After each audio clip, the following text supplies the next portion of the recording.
부천에 반도체 연구소가 새롭게 들어섭니다. 외국계 반도체 생산 기업 온세미컨덕터 코리아가 차세대 반도체 첨단 연구소 설립과 공장 증축 계획을 확정했습니다. 계양구의회가 의장단 구성 논의를 이어가고 있습니다. 계양구의회 여야는 차주 중으로 의장단 구성을 완료한다는 방침입니다.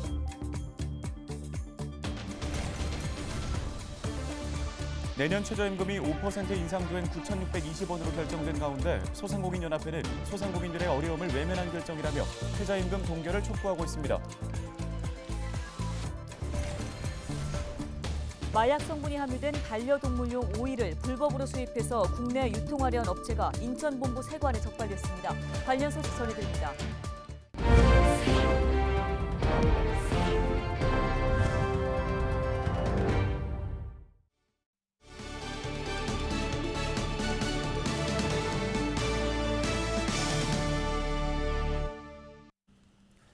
시청자 여러분 안녕하십니까? 헬로티비 뉴스입니다. 인천 지역 기초의회 의장단 구성이 한창 진행 중입니다. 계양구 의회 역시 마찬가지인데요. 현재 내부 논의를 거쳐서 다음 주 중으로 의장단 구성을 완료하겠다는 계획입니다. 이 소식을 취재 중인 송효창 기자를 화상 연결해 보겠습니다. 자, 송 기자, 현재 계양구 의회 의장단 구성 좀 진척이 있습니까? 네, 현재까지 큰 진척은 없는 상황입니다. 각 정당별로 내부 논의는 진행이 되고 있지만 정당 간 협의는 아직까지는 없는 상태인데요. 현재 계양구의회 전체 의원 수는 모두 10명입니다. 정당별로는 더불어민주당이 6명, 그 나머지 4명은 국민의힘입니다. 과거 사례를 비추어 볼 때 다수당인 민주당에서 의장 자리를 가져갈 것으로 예측되고 있는데요. 현재 민주당에서 재선 이상을 한 의원은 조양희 의원과 선정숙 의원 둘뿐입니다. 만약 의장을 민주당에서 가져갈 경우 이 2명 중 1명에게 기회가 주어질 것으로 예상되고 있는데요.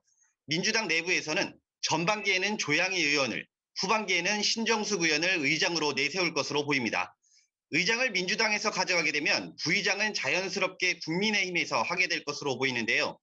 국민의힘에서는 재선 의원이 황순남 의원 1명뿐입니다. 자연스럽게 국민의힘에서는 황 의원을 부위원장으로 내세우는 분위기인데요. 문제는 상임위원장 자리입니다. 현재 국민의힘은 기획주민복지위원장을 원하고 있지만 민주당에서는 의회 운영위원장을 요구한 상태입니다.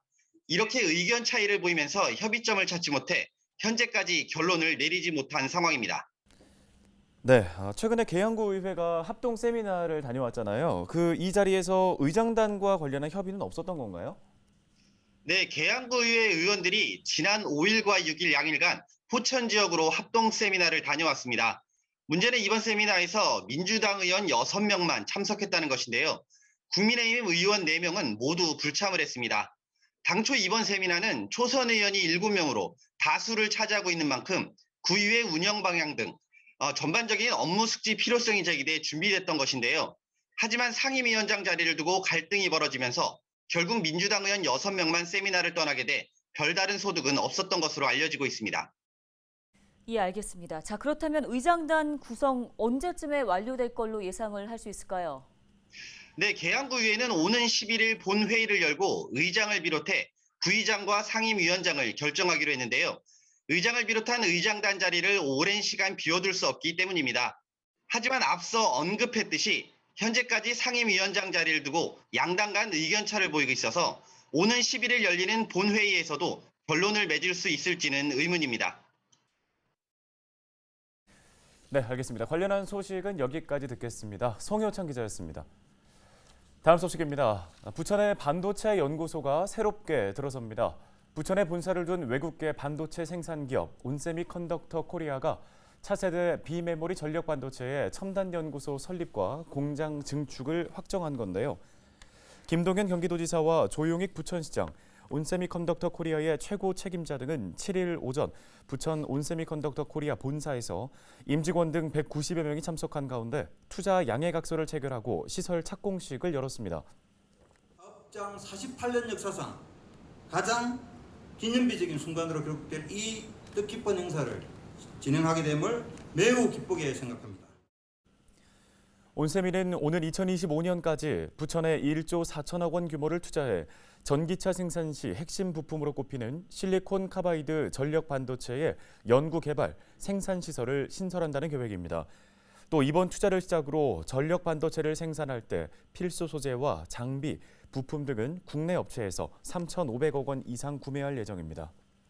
대한민국에서 만들어지는 반도체 부가가치의 83%가 경기도에서 만들어지고 있습니다. 오늘 이 온세미 S5 라인 착공을 계기로 해서 차세대 전력 반도체의 선두로서 큰 역할을 하실 것을 믿어 의심치 않고 저희 부천시는 앞으로 온세미 이 컨덕터가 대한민국을 넘어서 세계로 도약하는 더 큰 기업으로 발전하는데 여러 행정적 대조적 지원을 다할 것을 분명히 약속드리고 인천 지역의 코로나19 신규 확진자 수가 다시 세 자릿대로 내려왔지만 여전히 1,000명 가까운 수를 나타냈습니다. 7일 0시 기준 인천 지역의 코로나19 신규 확진자 수는 983명인데요. 부평의 신규 확진자는 120명, 계양의 확진자 수는 78명입니다. 현재 인천 지역의 재택치료자 수는 4,923명입니다. 인천의 감염병 전담병상 가동률은 5.4%, 중증 환자 전담 치료병상 가동률은 1.8%를 보이고 있습니다. 경기도가 코로나19 재유행에 대비해 검사와 진료, 처방을 일괄적으로 하는 원스톱 진료기관을 운영합니다. 도는 현재 2,800여 개의 호흡기 환자 진료센터 가운데 1,200여 곳을 원스톱 진료기관으로 지정하고 재유행에 대비하고 있습니다. 또 감염 취약시설에 대한 방역관리와 현장 대응 강화를 위해 취약시설 대응체계를 구성하고 집단감염 예방관리 강화와 신속 대응 시스템 구축, 전문교육 강화 등 4개 분야의 11개 과제를 추진하고 있습니다. 마약 성분이 함유된 반려동물용 오일을 불법으로 수입해 국내에 유통하려 한 업체가 인천 본부세관에 적발됐습니다. 인천 본부세관은 마약류관리법 위반 혐의로 A사를 적발했다고 밝혔는데요. A사는 대마의 주성분인 THC가 함유된 반려동물용 오일 6리터를 국내에 불법으로 수입해 유통하려 한 혐의를 받고 있습니다. A사는 해당 오일을 반려동물의 우울증이나 통증을 완화시켜주는 건강보조제로 홍보한 것으로 확인됐습니다.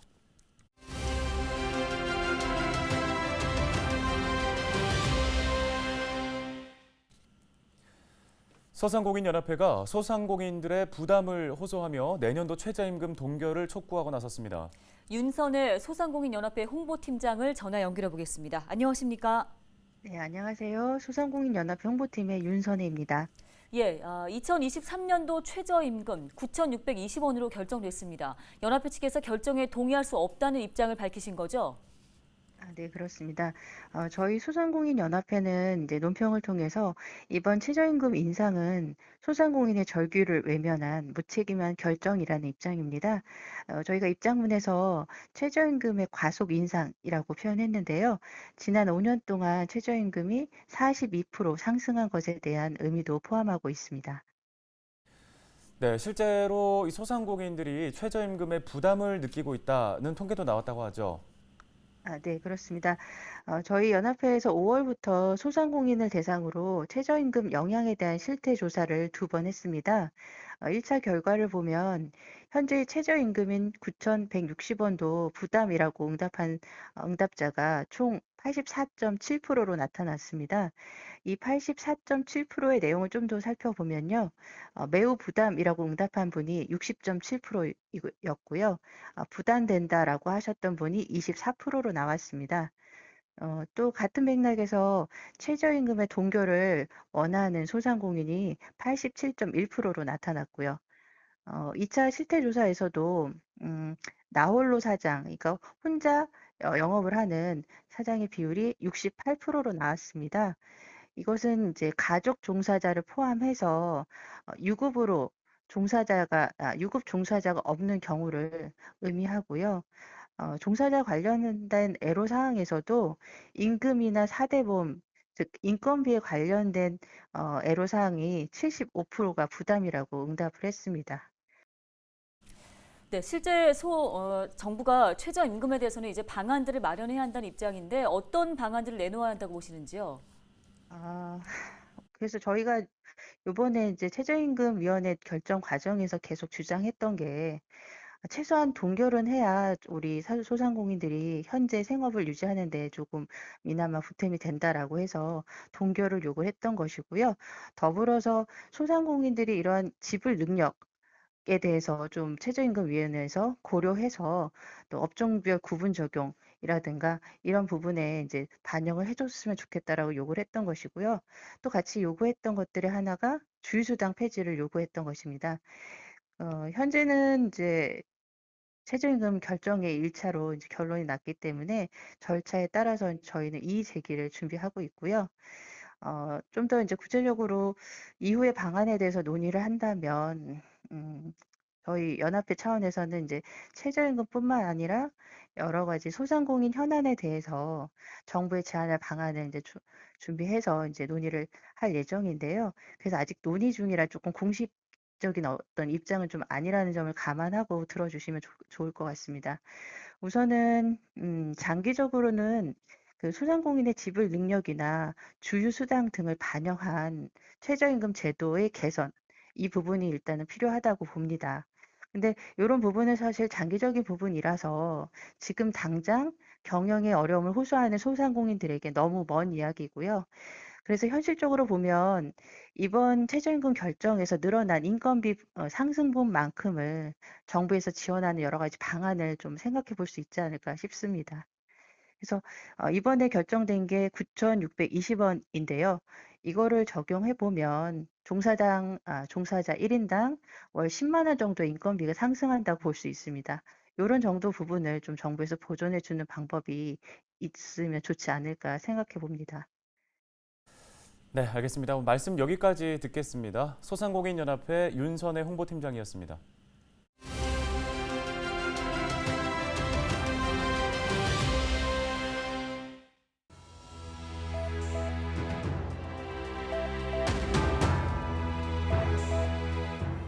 무인 카메라에 포착된 SKM 2121.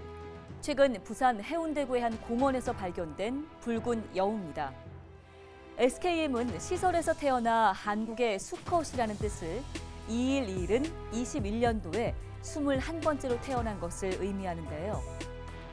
멸종위기 1급 야생동물로 환경부와 국립공원공단이 지난 겨울 소백산에 방사한 여우입니다. 목에 단 위치 추적 장치로 이동 경로를 파악해 보니까요. 최초 방사지였던 영주 소백산 일원에서 200km나 떨어진 부산까지 이동을 한 것으로 나타났습니다. 먹이를 찾아 장거리를 이동하는 습성은 여우가 가진 생태적 특징이라고 하는데요. 이번에 발견된 이 여우는 새끼가 없는 수컷으로 생태적 특성과 먹이 탐색, 호기심 등으로 강원도 동해시를 거쳐서 부산까지 이동을 했다고 합니다. 여우 복원 사업을 진행 중인 환경부는 2012년 첫 도입과 방사를 시작했는데요. 현재까지 야생에서 활동하고 있는 여우는 모두 74마리로 추정됩니다. 사람을 공격하는 경우는 거의 없는데 혹시라도 여우를 마주쳤을 경우 조용히 자리를 벗어나는 것이 좋고요. 소리를 지르거나 먹이를 주는 행동은 하시면 안 된다고 합니다. 지금까지 데일리 브리핑이었습니다.